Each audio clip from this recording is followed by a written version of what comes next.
My bad. That was a good catch. Um, Thank you, Mary. I was talking to myself there for a good 30 seconds. But basically, what I wanted to say is I want to thank you all for joining me. I am about to, you know, give another presentation on a portion of my mental health journey. This time, the focus is going to be on how I overcame anxiety and PTSD. I'm going to start from the beginning on how it all started. As you know, I am a big mental health advocate, and I want to dedicate a portion of my YouTube channel, to help others who may be going through the same thing or something similar. We will discuss various topics of mental health, and it's not just anxiety and PTSD. I essentially want to, create a safe space where people can, communicate and get some things off of their mind, so to speak. No pun intended. All right. So if you noticed on my YouTube channel, what I did was on the very first video that you see when you come to the channel is essentially just me discussing my mental health journey as a whole. Right. But this time I want to focus specifically on how I acknowledge the fact that I have anxiety and PTSD and what I did to work through it. It was not an overnight process, I'll tell you. It was not an overnight process. I am kind of stubborn, so I wanted to truly, identify all of those things that were affecting me and try to get over them on my own. Um, I do want to say that for anyone that is going through any type of mental anguish, it is okay. You are not alone. It is perfectly normal. um, there are things that have affected you as a human in the past that make you who you are right now. And there's nothing wrong with that. That's just what it is. So for me, I guess it all started when, you know, maybe a couple years back, like when COVID first hit. And I remember, being at a cybersecurity conference. It was called B-Sides Nova. And it was what, 2020, maybe 2019. And it was the very, very last conference that we did before prior to COVID. And it was because, we were aware of COVID, but we were just trying to I guess we were trying to squeeze this conference in because we had already scheduled it. And it was me and my team. We had a table at this conference. And I just remember like being at the conference, and it was the very first time where we didn't know whether to dap, shake each other's hands, give hugs or whatnot. And that was like the very first sign that people were really starting to take it seriously. So that's the one thing, the COVID scare. Um, Eventually, it started to build up because we shut down shop after that. So I was like, man, this stuff is real. And then I started to notice that, while I was home, I started to get this, this tingling feeling in my chest. And I was like, I don't know what that is. Maybe it's just extra salt. Maybe I'm not eating right. I'm gonna do my best to overlook it. Um, Kept going, and I'm laying in bed at night, and then all of a sudden I start to feel this tingling feeling in my chest again. And I'm like, man, that is not normal. Um, but I'm going to sleep on it. Maybe it's just me stressing. Maybe it's just, this midlife crisis I'm going through. Um, I'll just chalk it up to that. And then I'd say maybe 2 or 3 days later, I was literally just standing up in the bathroom, and something, I can't even explain it. I thought I was having a heart attack. Um, it was so bad that I didn't think I was going to make it to the hospital. But eventually I did, and I distinctly remember, what I did that day. So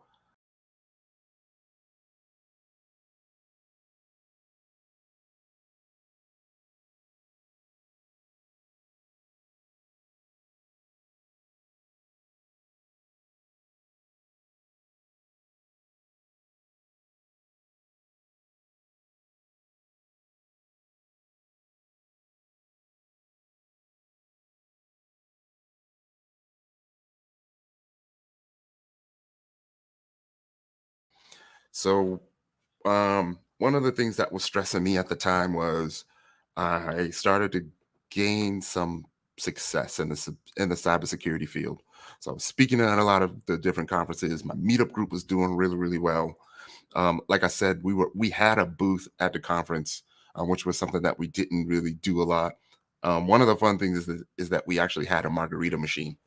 So of course, at a cybersecurity conference, if you're giving out free alcohol, people are going to come to your booth, and we were lined up around the corner, right? Oh, for those who couldn't see the image, I took myself out, but sorry about that. Basically, I was explaining the fact that I had to recognize that I did have anxiety. Being hospitalized is one of the things that made me realize that it's real. So, moving forward, I was talking about the conference. So I'm pushing past the conference, and then all of these things um, started to happen, um, even more, that caused more anxiety, and that was not going outside, because it was really, really scaring me, the whole COVID thing. So I remember just looking out the window, thinking that there's nothing but death outside. And if you've ever been in that situation before where you feel like, death is waiting for you. I did that twice for 2 tours.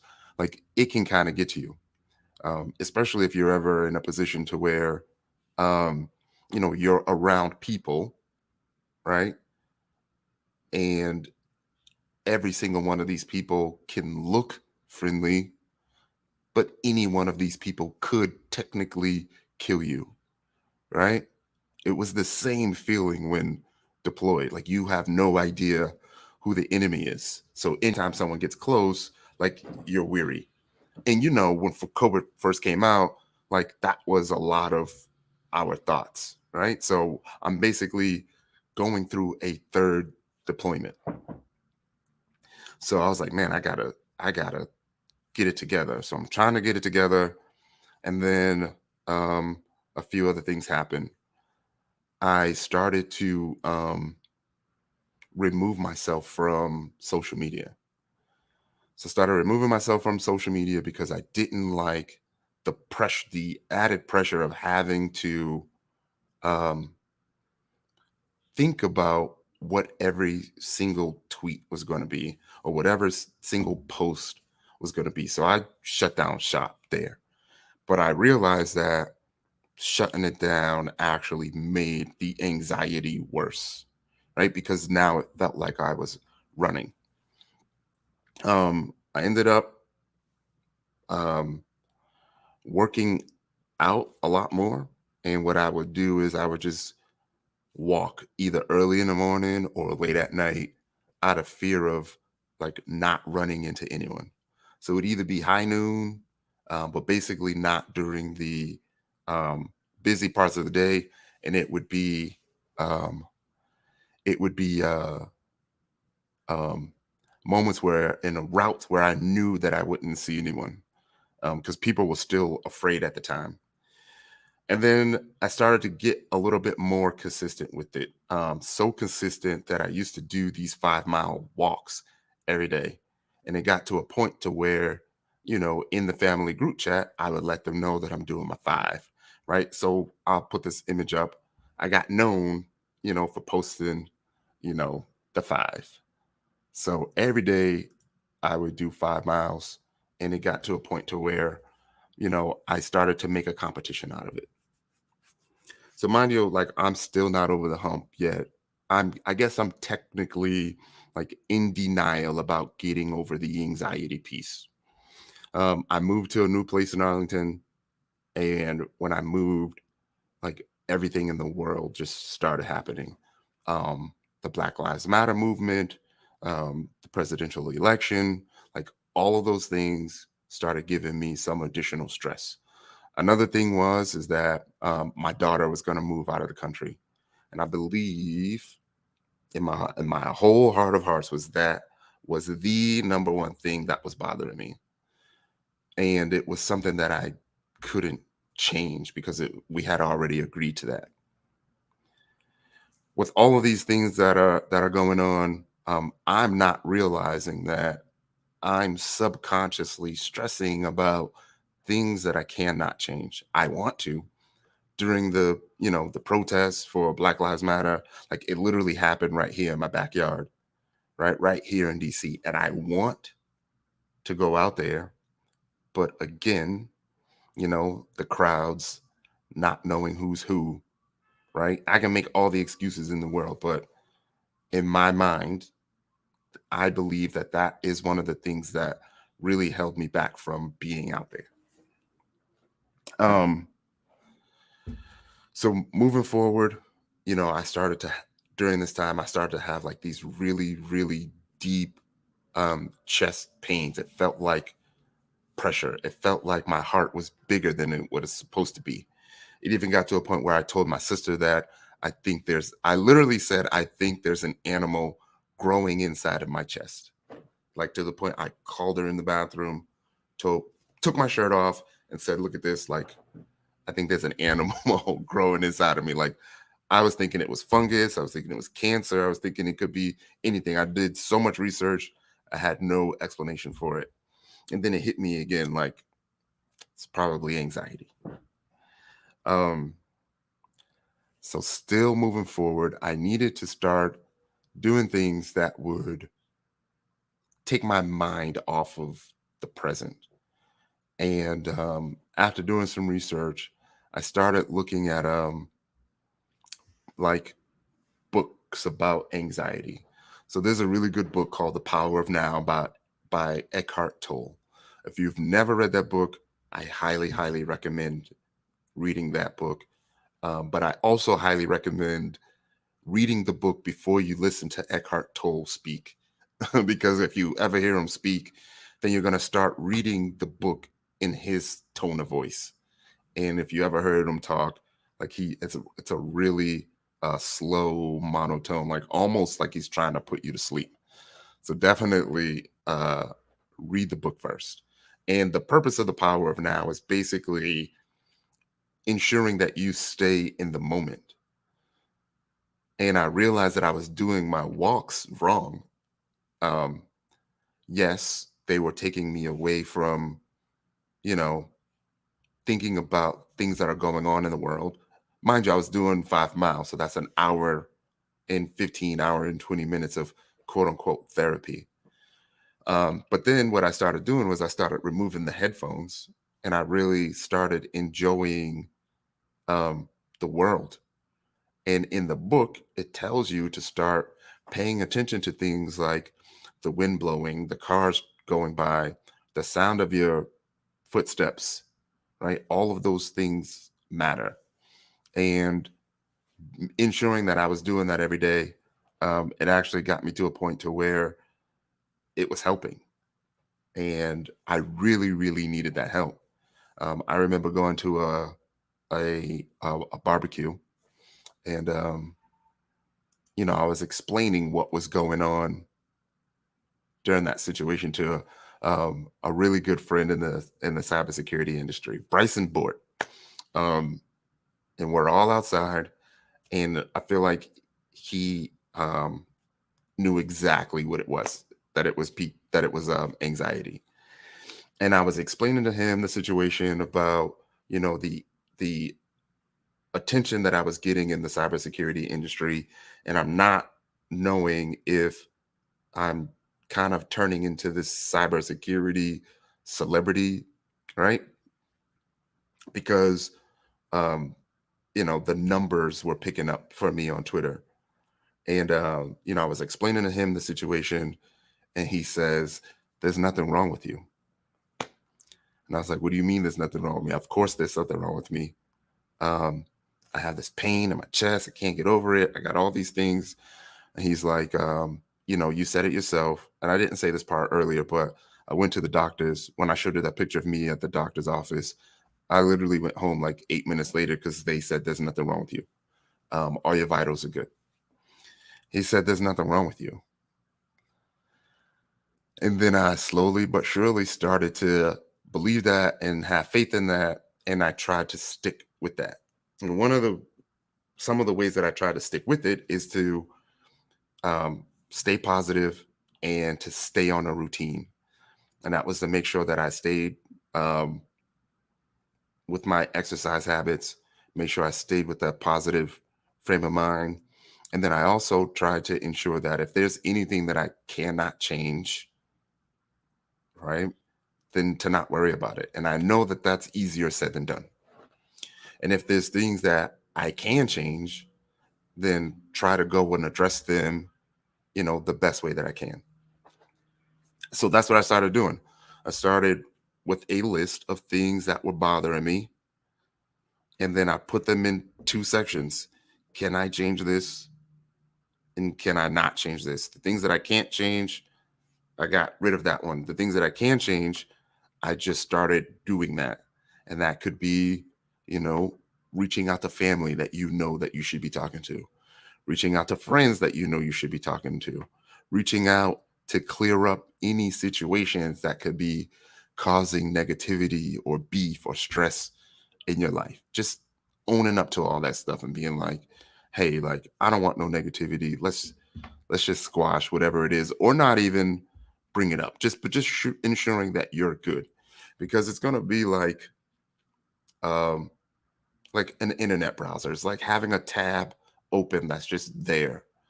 Like you don't see it, but that tab that is open is using processing power of your computer. So these things that you're thinking about subconsciously is still using the processing power of your brain. So I hope I was able to explain that right. And I started closing some of those tabs. And once I started closing those tabs, it made my walk through life a lot easier, right? And I wanted to stay on this healthy tip. So that's me with the veggie smoothies. The reason why I even have the veggie smoothies is because I started, getting some creature comforts. When I first moved into this place, one of the things that I felt like I needed to do was take care of me. So I called it anxiety relief shopping. And one of the things that I did was just buy a big ass TV. So I had this new apartment. I remember I really um, only had like some of my furniture, and all of the stuff that I had ordered wasn't here yet. So I just had the big TV because I could put that in myself if I needed to.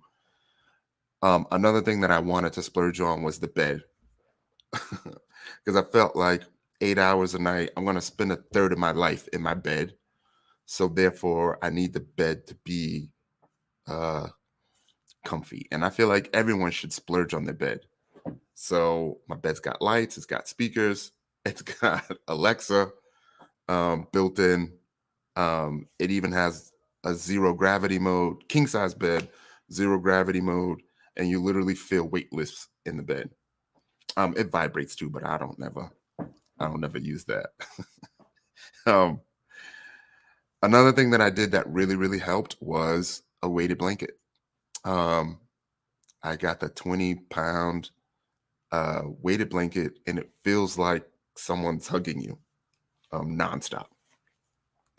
Um, so I feel like the weighted blanket like got rid of like at least 35% of it. Um, and then I kept going. Um, I started, I don't want to say becoming a vegetarian, but I started getting into veggies and ensuring that I take in some veggies every single day. And that's why I was showing you the smoothie. Um, I would make veggie smoothies every day. If you don't know anything about the veggie smoothie, the trick to the veggie smoothie is not to look at it. And um, pineapples can fix anything. So as long as you put some pineapples in your veggie smoothie, you can literally put as much veggies in there as you want. And that's what I was doing. And I started growing my own. If you followed me on Twitter, then I even have I started growing, just getting there. About to put her in the soil in about, I don't know, another week or so. but I started growing lettuce. If you follow me on Twitter, her name was Latasha, and people was actually following the growth of Latasha. Also mentioned the fact that I was trying to stick to this strict regimen.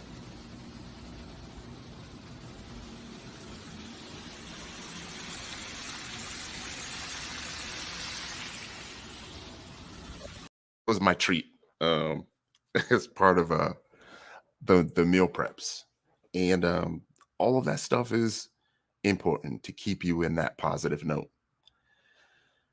I really, really thought I was doing good. I really thought I was doing good. Um, I got a text message it was a DM on April Fool's Day about this show called Ready to Love. And a friend said you should audition. And I was like, I don't know what that is, but it seems like it could be a really good um, opportunity for me to prove that I can handle myself in public because I wasn't afraid to be on stage.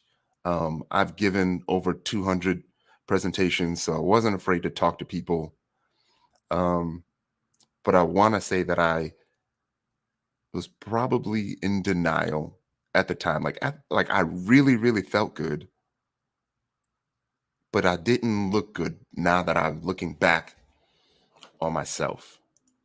Um, how do I explain that? And I wasn't really stressing you know what? I take it back. I did kind of stress about what it was going to be like. And I did stress during the whole process because, I was a single parent at the time. My sister was helping me out a lot with my daughter. And if you've ever taped the stress of the show and the stress of not knowing what's going to happen or what the next day's schedule is going to be, that could be a little bit of stress, little stressful.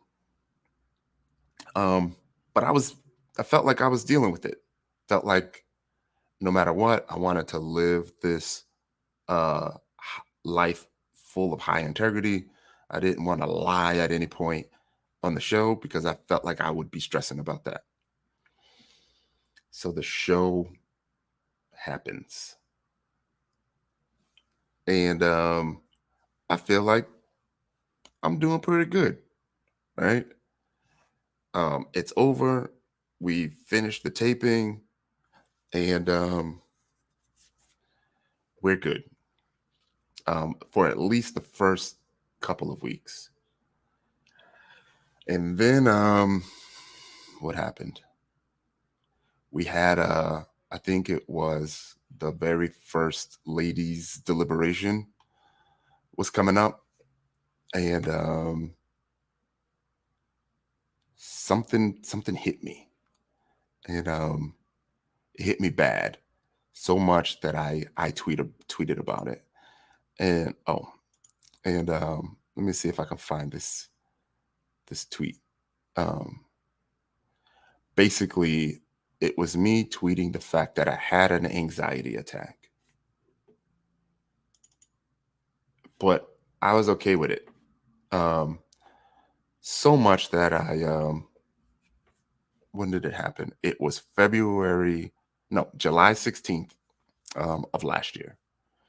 So much that I admitted to having an anxiety attack on Twitter and having an anxiety attack, and I said it on my IG stories.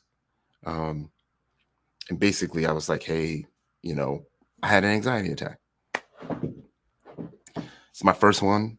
It happens. I'm not ashamed of that. Um, if anyone else is feeling anything like that, it's totally fine. If you need someone to talk to, I'm here. So kind of kept it short and sweet like that. And then I said, damn, like I really did have an anxiety attack. I want to say one of the reasons that brought that on was um, the show inside of the um, I think the first couple of weeks, it was the first ladies' deliberation. And I was just thinking about all of these strangers, sharing all of this information that I recently told them about myself. And if you know anything about me, then I'm going to keep it honest when it comes to me, probably too honest. And I always just felt like if you are going to be with me, there's a really short time for you to figure that out. And in order for you to figure that out, I'm going to tell you all of the things about me. Um, I don't know if it's good or if it's bad to you, but to me, I'm okay with any of the information that I put out about me because I've already accepted me. So you're either going to accept it or you're not. And you're going to eventually find out about me if you're going to be with me. So why not just tell you, right? I don't look at me saying anything about me as a negative unless, you know, I ended up going to jail or something for that. But I don't perceive that as a negative. Um, so that happened. And the reason that that happened was there were quite a few things that was going on. There was quite a few things that I was seeing online, and I felt like, you know, I was going to be able to handle it. Um, but it was like the very first time that I was constantly seeing, negative imagery of me. I felt like I'm a 20-year infosec professional. I lead a company. I lead a very successful meetup group. So life was pretty positive. But then I started looking at the comments online and I'm thinking that I'm having a good week.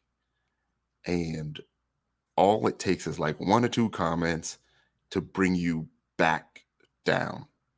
And that's what happened. So here's one that really kind of stuck out. It was like 200 comments about me being weird or me having PTSD, and people was like really debating that. And in my mind, I'm like, y'all don't even know me. And then they started showing pictures about like me being crazy and me being threatening and me, thinking that I would physically harm someone. And they were talking about me being an abuser. And it just got worse and worse and worse. Um, to the point where like I almost questioned myself. Like, am I crazy? Like, like, do I have autism? Like, no, right? That's crazy. Um, but mind you, like, I know that it could really have an effect on you. Like, especially if that's something that you're not used to. Um, but I had to find a way to continue to push through that. Um, and one of the things was being more open on social media.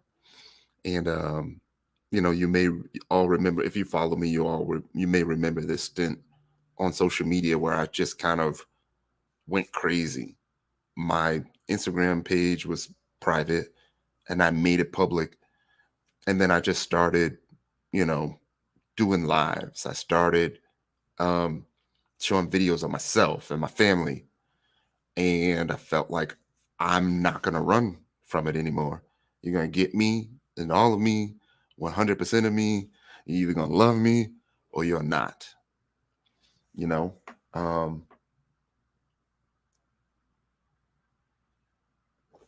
and it all led to like me figuring out things that I enjoy. So I'll show you another one of the things that I got into is being a whiskey snob. And it feels like all of Twitter is a whiskey snobs as well because I posted a tweet about what I should fill my whiskey cabinet up with, and I got like 1,000 replies. Um, my walks got crazier. I started doing these competitions to where I was doing 15,000 steps a day. I actually went on to close it all out. Um, I'll probably get killed for this. I'll probably get killed for this. But I'll share this. I'll share this window. Um, this is me at the end of my 15-mile walk, and to me, it was significant because it felt like I was finally getting over everything, and it was probably the best day that I've ever felt during any one of my workouts. And it started because somebody dared me, saying that I couldn't do it. Because I said I was going to probably do 5, and then they said, why not 10? So I was like, not only am I going to do your 10, I'm going to give you another 5. And I was so happy about posting that 15-mile walk. Um, what else had happened? Um, I started to be like, what's the word I'm looking for? More accepting of myself, and in a positive light. And when I mean accepting, I mean not only am I accepting of all of my positive traits, I'm accepting of what may be perceived as negative traits, right? So I was openly admitting to being socially awkward. I was openly admitting to being shy. I was openly admitting to being um, one of those tech guys who can sound kind of nerdy when they talk. And it's because it's really not a negative, right? It's actually some of the things that help me, you know, in business development meetings. I'm not afraid to be the only black dude in there. I'm not afraid to talk to anybody. Put me in the room, I can sell it. And basically what I am trying to get at is, like, this is going to be a journey for you, right? It is going to be uh, a tough road. You don't have to do this alone. you know, get you some family that's going to be there for you. So I'm going to shout out, my brother and sister right now, Alfred and Alicia. They were always there for me. You know what I mean? That support system is very important. Like my PTSD, you know, counselor said, there's things that you have seen that and have experienced that the rest of the world hasn't. You've been able to see behind the curtain. They haven't. So try to be around people who've also seen behind the curtain. Um, for anyone that's listening, you know, mental health does matter. Um, it's okay to not be okay. You know what I mean? We are all going to experience things in life that affect us and make us who we are today. And there's nothing wrong with that. As long as you're not physically harming anyone, you know what I mean? You are going to be fine. Um, One of the things that gave me solace was I felt like the people who were saying the negative things about me were the people who don't know me, or the people who have never met me. And they're just going off of things that, they're seeing on the show. So I know that the show was just entertainment. Um, and it got to a point to where, and I'm hoping, if I get this audio, that I can share this audio, but I'll share one more um, thing, which is probably like the end point for me where I finally got over everything. And I'm just going to share this window. I'm hoping that you all can all see it. And it was just, this clip of me on the show during a date, mind you. Hospitalized twice, right? So I thought I was actually having a heart attack. You know what I mean? It was really, really scary because I've never really experienced anything like that. This process really forces you to open up immediately. I've been deployed twice. I've been rated by the VA with PTSD. It's nothing that I can't handle or control, but I just felt like you have to, mention things that you feel may be a detriment just to get them to understand, who you are. Folks with PTSD, they're more acute to things that are going on in their body. And then your brain may start overthinking everything, and then your brain controls your body. You don't know that you need to start breathing slower. Yes, so I do breathing exercises too. Yeah. So I do breathing exercises every morning, just like place my hand over my heart every morning. So now I completely understand. And I learned a lot about you so far, everything that you've been dealing with and actually taking the steps to, correct as opposed to just saying that this is what it is. And I think that's really stands out about you.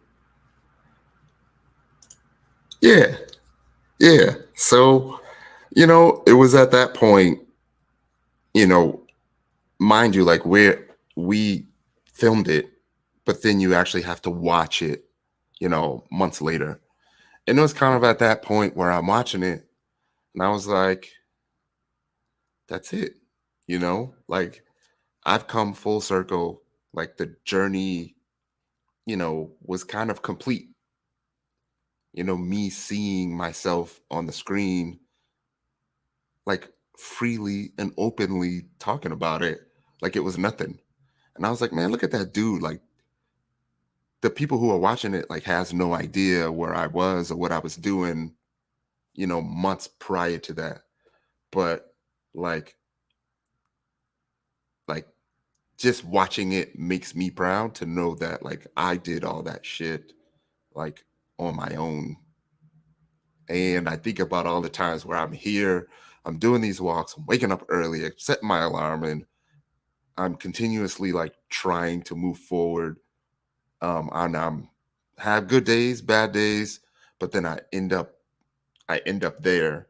And not only do I end up there, you know, it helped me find my purpose. And my purpose, one of my purposes was to use that platform to create another platform where I can help others.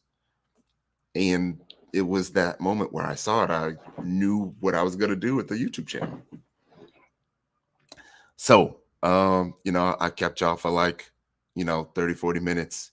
I just wanted to give you all the quick and dirty of my journey. Obviously, there's more to it. There's tons of, videos and, mental challenges that you'll see on my channel, like cold showers and stuff. um, yeah, man, a brother was pretty much, trying everything. But, again, you can make it through. We're going to talk about so many other things as we progress, with the channel. It is Mental Health Awareness Month. If you see someone that's struggling, or even if you see someone that may not be struggling, check on your peoples, check on yourself. It's okay to not be okay. And, I'll always, always, always be here if you need anything. So, I just want to highlight, some of my favorite comments that I've been seeing, through the course of the chat. So if any of you have any questions or any other additional comments, feel free to add them, and I'll throw some of them up. You know, um, what's up, Kiki? Good to see you. Yes, thanks for the support. The walking, I actually lost like a good 10, 15 pounds just from walking. Um, I invested in some shoes, and I started making the walk like fun, and I started challenging myself to see how many miles I could do. Just keep in mind that I think they said anything over 10,000 steps, you're not really helping yourself. You know what I mean? And it's just hurting. You're going downhill after that. Um, Good morning, Raymel. Like I see you a lot, so thank you so much for the support. Um, so the bravery and the honesty thing, I want to try to make that normal, right? I want to, because I don't want to say that it's a negative connotation, but sometimes I equate, when someone says thanks for being so brave, I equate it to me doing something that I shouldn't be doing or I wouldn't do, if that makes sense. I hope I'm explaining that right. But I feel like it's something that should be normalized. You know what I mean? And it should be okay. Um, Kiki said the comments are a trap. Marriott, nope, you're good. You know, it's there is that accountability piece. I try to you know show my accountability on the show as well, like especially during the what you call it, during the finale, not the finale, what do you call it, the reunion. Miss Payne, thank you so much. Thank you all. I hope you all have a great day. It's been a good 45 minutes. If you know of anyone who would like to be on a panel or who would like to speak about their journey, definitely let me know. Let's get in touch. We can make that happen. We'd like to hear more stories. All right. Have a good day, everyone. I am going to close out.